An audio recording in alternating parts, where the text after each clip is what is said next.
de Londres a vocation à célébrer. The London Summit is meant to celebrate the 17th anniversary of the alliance, but we also agree that it should be an opportunity to conduct genuine strategic discussion between ourselves as to what today the Atlantic Alliance means and what its goals and means of actions are. I believe they are, for me, there are three priority topics which we just discussed and which I also had a chance to discuss with European leaders over the past few hours or days. The first very important topic is how can we guarantee peace and stability in Europe? This is the initial historical vital purpose of the Atlantic Alliance, which, let me remind you, was set up in 1949 to attach the United States to Western Europe and to protect it against the Soviet threat. The world has changed. The Iron Curtain has fallen. The Warsaw Compact is gone, and the alliance is still standing as the guarantor of our joint security. It requires that today we reconsider a number of important topics in this respect. First of all, a lucid, robust, and demanding dialogue with Russia. And I very much endorse the fact that I wanted to give new momentum to this dialogue. And I also endorse that the fact that I certainly did not show any sign of weakness or naivety in doing so.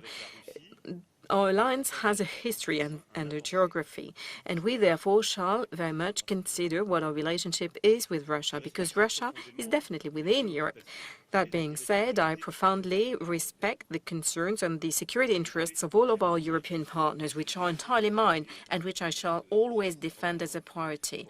I also have in mind what it represents in terms of their history, and they know that this is the meaning of our commitment, concrete commitment in NATO's deterrence and defense posture in the Baltic countries and in the Black Sea. We are and will always be very strict when it comes to our sovereignty and that of our partners. But the absence of dialogue with Russia, did it make our European continent safer?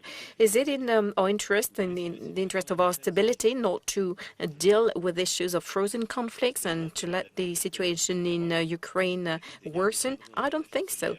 It is in the interest of peace and stability in Europe that we're working on that. And this is the reason why, together with Chancellor Merkel, we will hold a Normandy summit on the 9th of December to work further on implementing the Minsk agreement. And I believe we shall work on some extra European sovereignty, stronger sovereignty, and build a new architecture of trust and security in Europe and clarify our relationship with Russia while setting up our conditions. For the same reasons, in the interest of peace and stability in Europe, we shall also engage a discussion on arms control.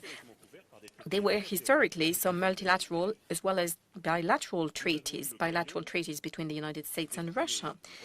We expressed our regrets regarding the decisions taken by the United States to put an end or to step out of the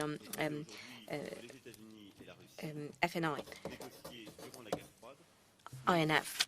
The treaties negotiated by the United States during the Cold War are no longer.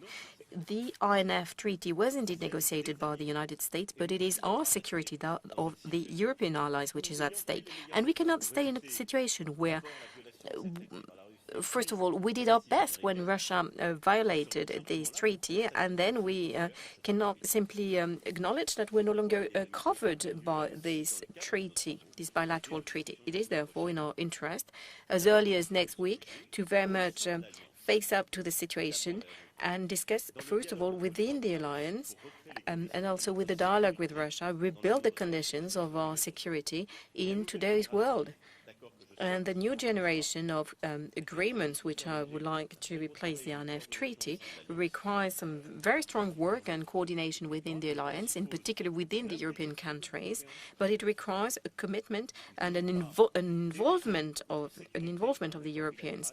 We cannot leave our security into the hands of a bilateral treaty to which no European country would be part of. Next, a number of European countries, like Poland, were not protected by the INF Treaty as they should have been. So I would like us to take into consideration all of the security interests, in particular those of the countries which are the closest to Russia, to the border.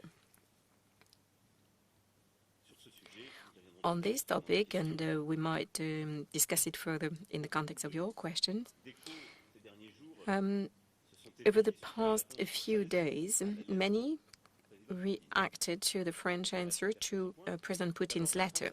Let me be clear on that. First of all, France had the courtesy of sharing its letter to President Putin with all of the allies, which I think is a good method, and not all of that have done it. In addition, we did not accept the moratorium offered by Russia, but we considered that we should not just ignore it because it was open for discussion. And what was the alternative? Acknowledge the end of a treaty without no alternative? That's not serious. This is a matter of security for Europe. The next topic is an important topic, which we shall work upon, not just on the occasion of the meeting, the summit, but also over the next few months, is what are the threats for NATO and how does it organize itself? NATO is a collective defense organization, but against what or against who? Who is our common enemy? We need to clarify that, and it is a very strategic question. Sometimes I hear some saying that it is Russia or China our enemy. Is it the purpose of the Atlantic Alliance to identify one or the other as our enemies? I don't think so. Our joint enemy, clearly within the alliance, is terrorism that struck our countries. It is against terrorist groups that the French military, the French troops are fighting in the Sahel, and it is in the Sahel that we lost 13 of our soldiers, like I was saying. Working for the security of our allies and our own security, facing up to our operational and military responsibilities. This is what we're doing. But to clarify that, we need a common definition of terrorism, of who the terrorist groups are, and how to act in coordination against them. And let me be clear, expressing our attachment to joint security is not enough. We have to prove it.